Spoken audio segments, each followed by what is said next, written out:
Hello दोस्तों, नमस्कार। स्वागत है आपका पीकेआर टेक क्लासेस में। दोस्तों, आज हम लोग देखने वाले हैं सीआईटी क्वेश्चन बैंक का इलेक्ट्रिकल थ्योरी लेवल 1 का पार्ट दूसरा। ठीक है दोस्तों, तो जिसने भी अभी पार्ट 1 नहीं देखा है वो हमारे चैनल पीकेआर टेक क्लासेस में जाके पार्ट 1 देख सकता है, और जिसने भी अभी चैनल को सब्सक्राइब नहीं किया है वो चैनल को सब्सक्राइब कर ले एंड बेल आइकन पर प्रेस कर दे, जिससे कि आपको नए वीडियो की नोटिफिकेशन मिलते रहे। ठीक दोस्तों, तो हम लोग देखते हैं पार्ट दूसरा। ठीक दोस्तों, देखते हैं हम लोग 52 क्वेश्चन से। और आप लोगों से एक रिक्वेस्ट है कि वीडियो को अंत तक जरूर देखा करिए, आपके लिए काफ़ी हेल्पफुल रहेगा। ठीक दोस्तों, तो देखते हैं 52 क्वेश्चन क्या कह रहा है। The rectifier circuit is made up of. एक दिष्टकारी परपथ किससे मिलकर बना होता है। तो एक रेक्टिफायर सर्किट में दोस्तों solid state diode, vacuum tube diode, mercury arc valve, all of these. तो ये सारे के सारे इक्विपमेंट लगे होते हैं। सॉलिड स्टेट डायोड भी लगा होता है, वैक्यूम ट्यूब डायोड लगा होता है, मर्करी आर्क वाल्व भी लगा होता है। ठीक दोस्तों, तो क्या होता है, ऑल ऑफ दीज, ये सभी लगे होते हैं। अगला क्वेश्चन, इज ए की पार्ट ऑफ यूपीएस। यूपीएस का एक प्रमुख भाग है। यूपीएस का फुल फॉर्म होता है दोस्तों अनटप्टेड पावर सप्लाई। ठीक है, तो यूपीएस का जो एक की पार्ट होता है वो होता है दोस्तों क्या, वो होता है स्टैटिक बाईपास स्विच। ठीक है, इसका की पार्ट जो होता है वो होता है स्टैटिक बाईपास स्विच। अगला question, is use to turn the electric circuit off and on. मतलब किसका प्रयोग करके विद्युत प्रपथ को बंद या चालू किया जाता है। तो दोस्तों ये होता है कॉन्ट्रैक्टर। कॉन्ट्रैक्टर के द्वारा दोस्तों हम लोग किसी भी सर्किट को ऑन ऑफ करते हैं। ठीक है, अगला question, electromechanical relay is operated by signal. जो इलेक्ट्रोमैकेनिकल रिले होती है वो किस सिग्नल द्वारा संचालित होती है, प्रचालित होती है। जो इलेक्ट्रोमैकेनिकल रिले होती है लो पावर सिग्नल पर भी ऑपरेटेड या संचालित किया जाता है। ठीक है, इनको लो पावर पर ऑपरेटेड संचालित किया जाता है।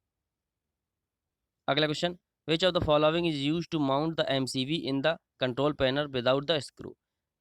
एमसीबी को कंट्रोल पैनल में बिना स्क्रू के लगाने के लिए निम्न में से किसका प्रयोग किया जाता है। तो ये होती है दोस्तों डीआईएन रेल, जिसमें हम लोग बिना किसी स्क्रू के हम लोग एमसीबी को लगा देते हैं। ठीक है, इस तरह से उसमें फंस जाती है कुछ करके एमसीबी, उसमें पीछे साइड इस तरह से नोब बनी होती हैं इस तरह से। ठीक है, ये एमसीबी, तो ये इसमें इस तरह से चैन किसी भी जो डीआईएन रेल होती है उसमें इस तरह से फंस जाती है विदाउट स्क्रू के। ठीक, अगला क्वेश्चन क्या कह रहा है, which of the following washing machine technology has the ability to make decisions. निम्नलिखित में से कौन सी वॉशिंग मशीन तकनीकी में निर्णय लेने की क्षमता होती है। तो ये होती है दोस्तों न्यूरो फजी लॉजिक तकनीकी, इसमें neuro fuzzy logic technique use होती है। ठीक है, अगला question, are used in water heaters to control the current to the heating element. तो तापक तत्व की धारा को नियंत्रित करने के लिए वाटर हीटर में किसका प्रयोग किया जाता है। तो जो दोस्तों वाटर हीटर होते हैं उसमें थर्मोस्टेट का यूज किया जाता है, जो हीटिंग एलिमेंट के टेम्परेचर को कंट्रोल करता है। ठीक है, अगला क्वेश्चन दोस्तों क्या कह रहा है, a double squirrel cage induction motor है। तो एक जो double squirrel cage induction motor होती है उसमें क्या होते हैं, तो जो double squirrel cage induction motor होती है दोस्तों उसमें two parallel winding in rotor, उसके रोटर में टू पैरेलल वाइंडिंग होती हैं। जैसे कि एक रोटर होता है इस प्रकार से double squirrel cage induction motor का, तो उसमें जो वाइंडिंग होती है उसमें इस तरह से दो वाइंडिंग्स होती हैं इस तरह से पैरेलल में। ठीक है, इस तरह से। तो जो आउटर केज होती है दोस्तों, तो आउटर केज का क्या फंक्शन होता है, जो आउटर केज होती है वो दोस्तों हाई रजिस्टिव मटेरियल की बनाई जाती है। ठीक है, तो जैसे कि वो ब्रास, ब्रॉन्ज या एल्यूमिनियम की बनाई जाती है। एंड जो इनर केज होती है वो लो रेजिस्टेंस मटेरियल की बनाई जाती है, जैसे कि कॉपर की। ठीक है, तो जो आउटर केज होती है उसका रेजिस्टेंस का मान हाई होता है एंड इंडक्टेंस जो होता है वो लो होता है। ठीक है, एंड जो आउटर केज होती है उसका रेजिस्टेंस का मान, सॉरी, जो इनर केज होती है उसका रेजिस्टेंस का मान लो होता है एंड एक्स का मान हाई होता है। ठीक है, अगला question, in order to generate electricity by water alternator is rotated by which of the following means. जल द्वारा विद्युत उत्पादन करने में अल्टरनेटर को निम्न में से किसके द्वारा घुमाया जाता है। तो जब दोस्तों जल द्वारा हम लोग इलेक्ट्रिसिटी जनरेट कर रहे हैं तो वहाँ पे दोस्तों जो टरबाइन होंगे वो वाटर टरबाइन यूज किए जाते हैं। ठीक है, उनके द्वारा उनको घुमाया जाता है। अगला question, the heat energy of the fuels is converted into mechanical energy Y.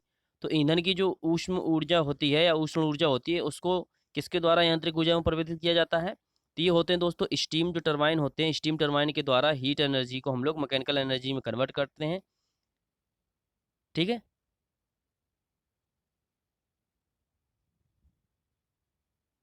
अगला question, is closed vessel in which water is converted into steam by utilize the heat of coal combustion. एक बंद पात्र में जिसमें कोयले की दहन ऊष्मा का उपयोग करके पानी को भाप में बदल दिया जाता है, वो कौन सा बंद पात्र होता है दोस्तों? वो होता है दोस्तों बॉयलर, जिसमें हम लोग पानी को बॉयल करके स्टीम को जनरेट करते हैं। ठीक है। कोयले के द्वारा उसको गर्म किया जाता है उस पानी को, और उससे जो भाप बनती है उसके द्वारा हम लोग उसको टरबाइन को चलाते हैं। ठीक है। अगला क्वेश्चन, मेन कॉन्स्टिट्यूट ऑफ बायोगैसेज।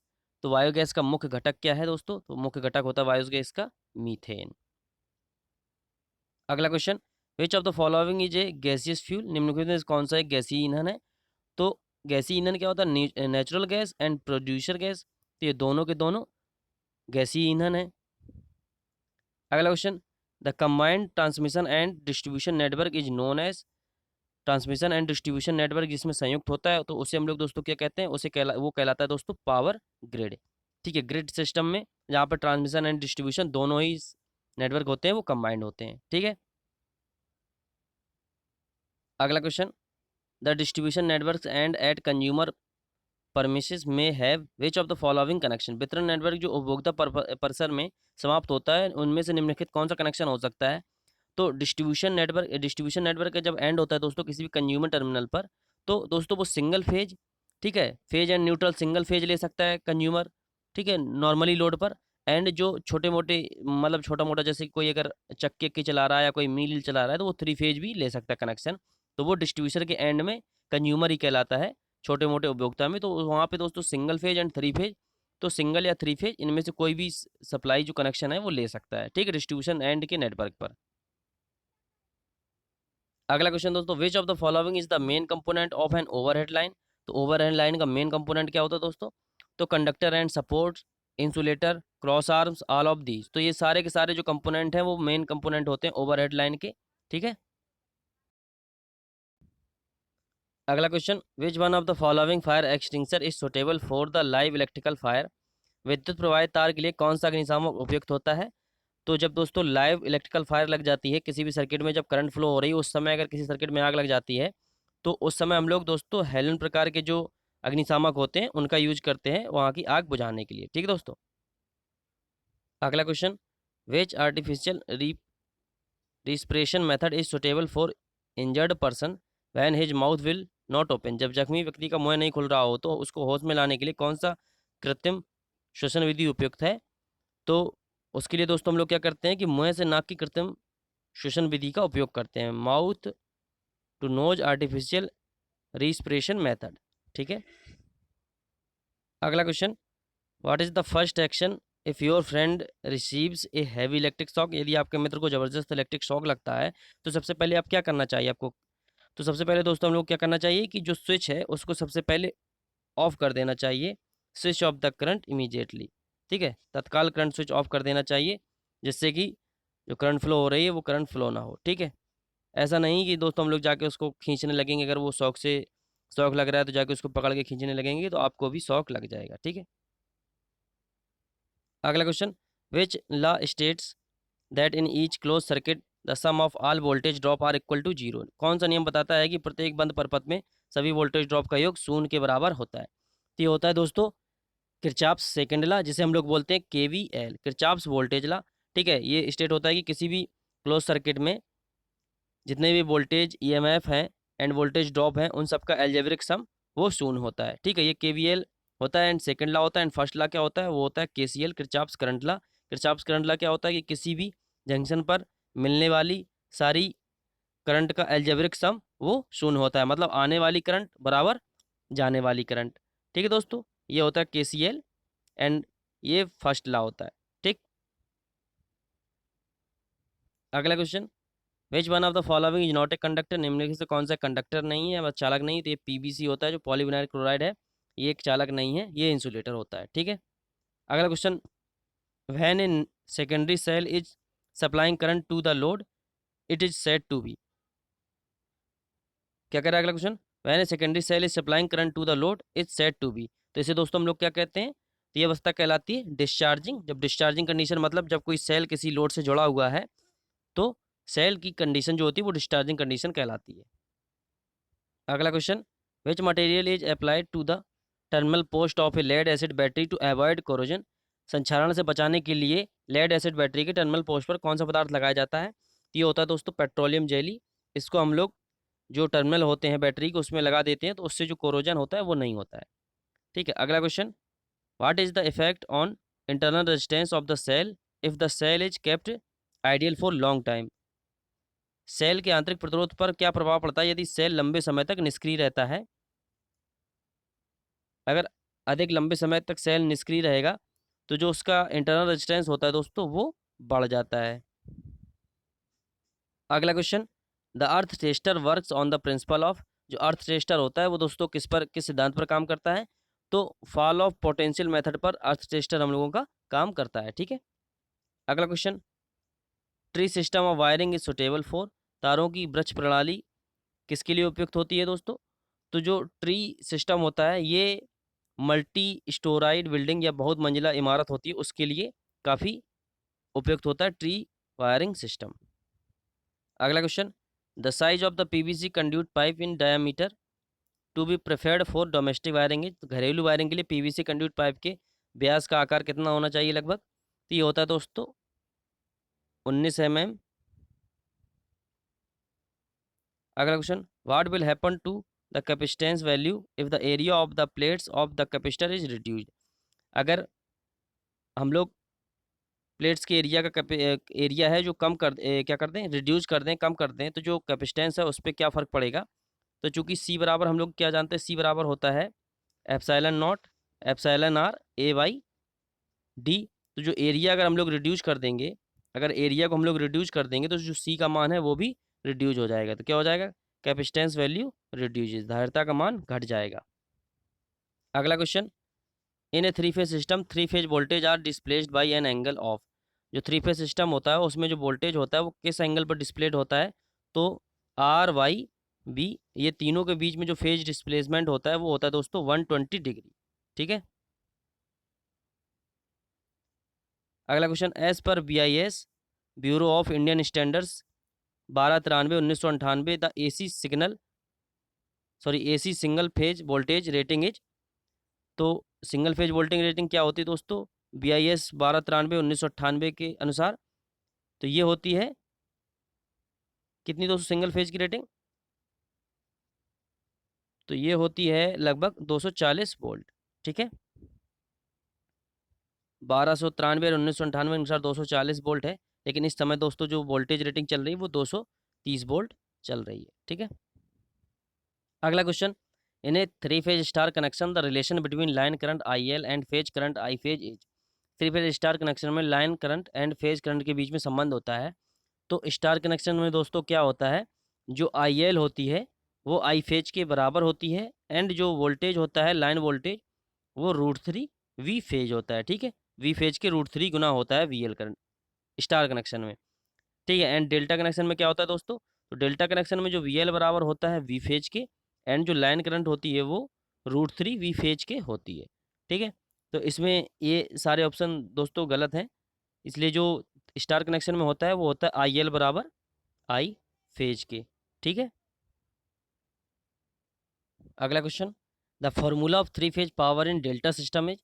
तो डेल्टा सिस्टम में थ्री फेज पावर का फार्मूला क्या होता है? तो दोस्तों हम लोग जानते हैं कि थ्री फेज पावर क्या होती है। थ्री फेज अगर पावर निकालेंगे होती है VL IL cos phi √3 VL IL cos phi, ये होता है। और वैसे अगर थ्री फेज हम लोग जब डेल्टा में पावर कैसे निकालते हैं कि पावर होती है 3 V phase I phase cos phi. तो चूंकि डेल्टा कनेक्शन होता है, डेल्टा कनेक्शन हम लोग जानते हैं दोस्तों VL बराबर होता है V फेज के। ठीक है, तो V फेज एंड IP बराबर क्या होता है? IP बराबर होता है IL/√3, मतलब IL बराबर होता है √3 I फेज के। तो यहाँ से हम लोग अगर 3 V फेज का मान रखेंगे VL, I फेज का मान रखेंगे IL/√3 cos फाई। तो जो P थ्री फेज आती है वो आती है √3 VL IL cos फाई। ठीक है, तो क्या हो जाता है √3 VL मतलब EL IL cos phi. Option V is correct. अगला question, a DC generator works on the principle of, तो डीसी जनरेटर किसके सिद्धांत पर काम करता है? तो डीसी जनरेटर काम करता है Faraday's law of electromagnetic induction के नियम पर। ठीक है। अगला question, to start a DC shunt motor the type of starter used is, तो डीसी शंट मोटर को स्टार्ट करने के लिए दोस्तों हम लोग कौन सा स्टार्टर यूज करते हैं? तो इसके लिए दोस्तों हम लोग करते हैं 3 पॉइंट स्टार्टर।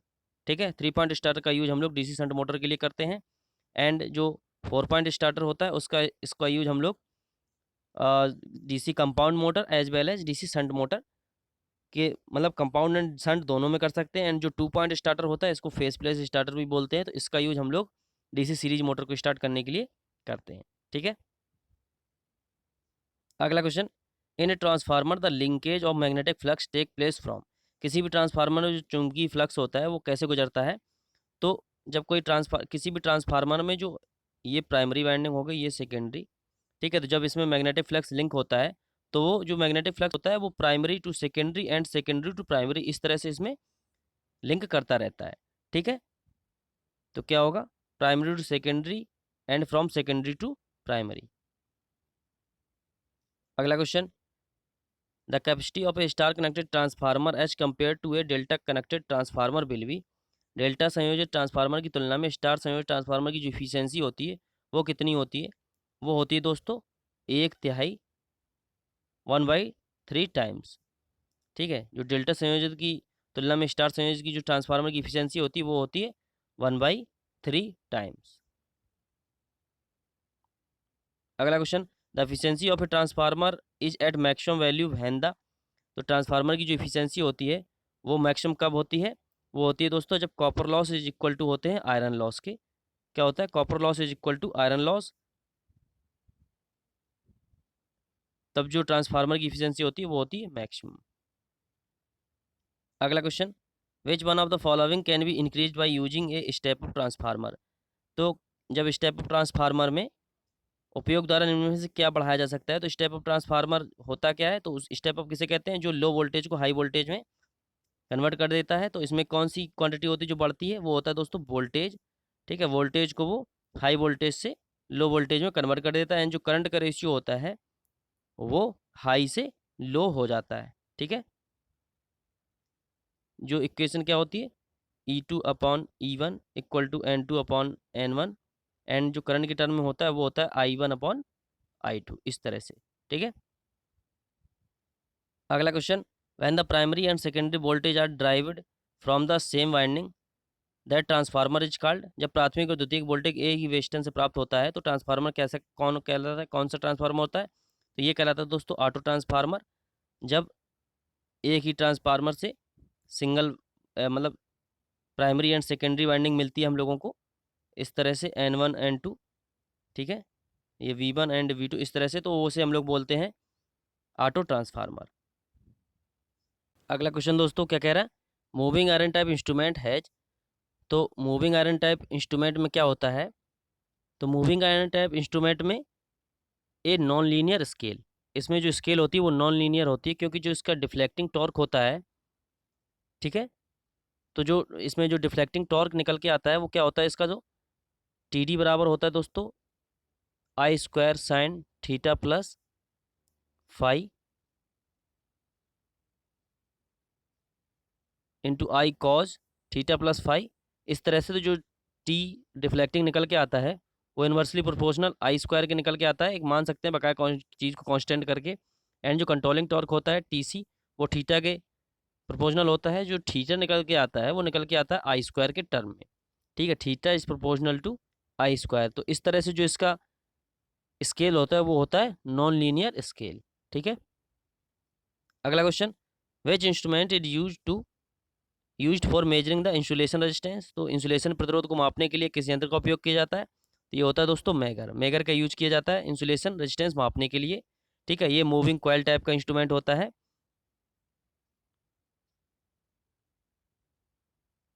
अगला question, the PMMC type meter is working on the principle as same as, तो जो PMC प्रकार के permanent magnet moving coil type के जो मीटर होते हैं वो किस सिद्धांत पर काम करते हैं? तो ये इनका जो सिद्धांत होता है वो DC मोटर के समान होता है। ठीक है। अगला question, the power dissipation of A Zener diode, तो जीना डायोड की शक्ति का अपव्यय कितना होता है, मतलब क्या होता है?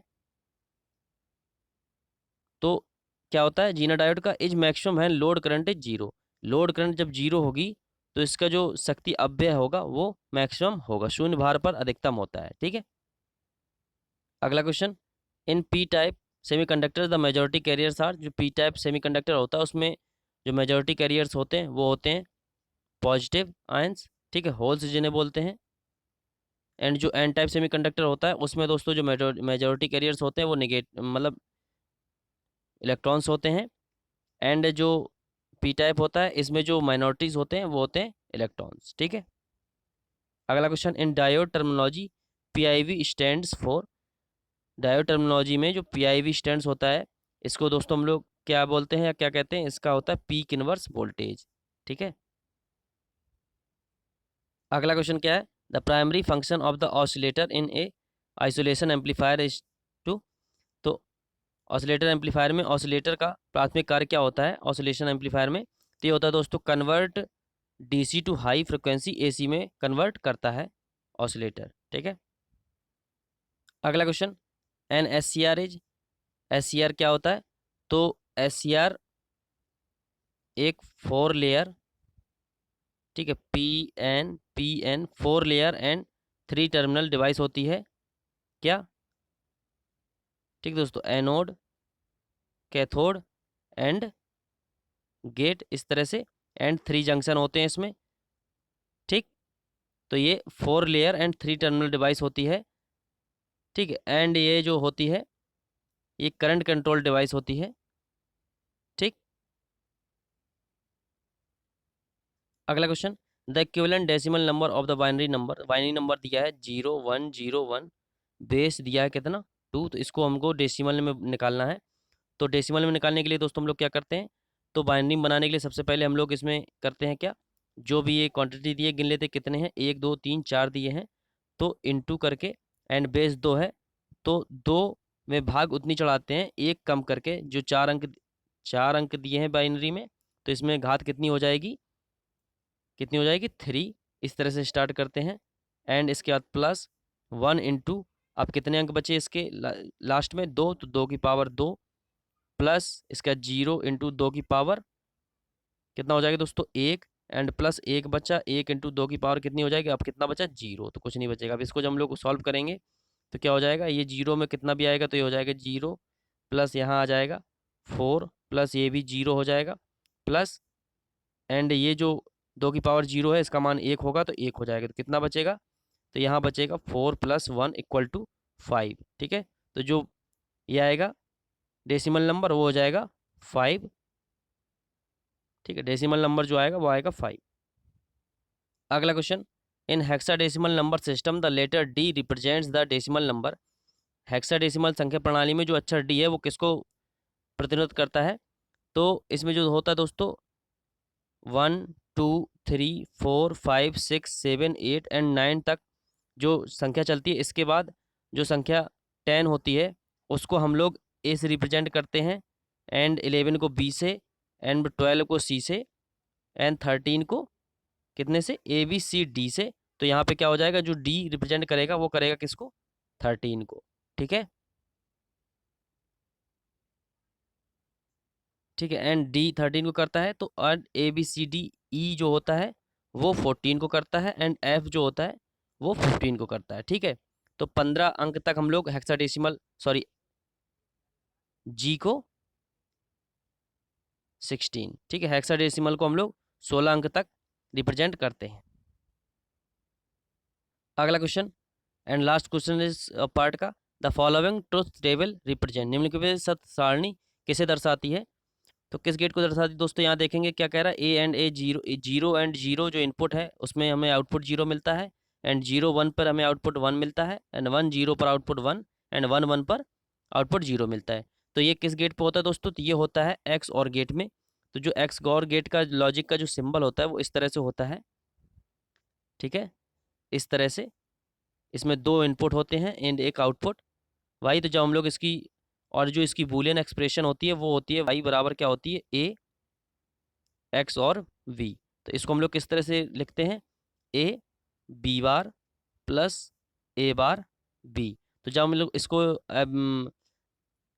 सत्य सारणी बनाते हैं, टेबल रिप्रेजेंट करते हैं, ट्रुथ टेबल, तो क्या होता है, इस तरह से ये टू वे स्विच की तरह बन जाता है। कैसे? इस तरह से कुछ बनता है, ठीक है। एक सर्किट ये हो जाता है, अलग बना के दिखाते हैं, इस तरह से, ठीक है।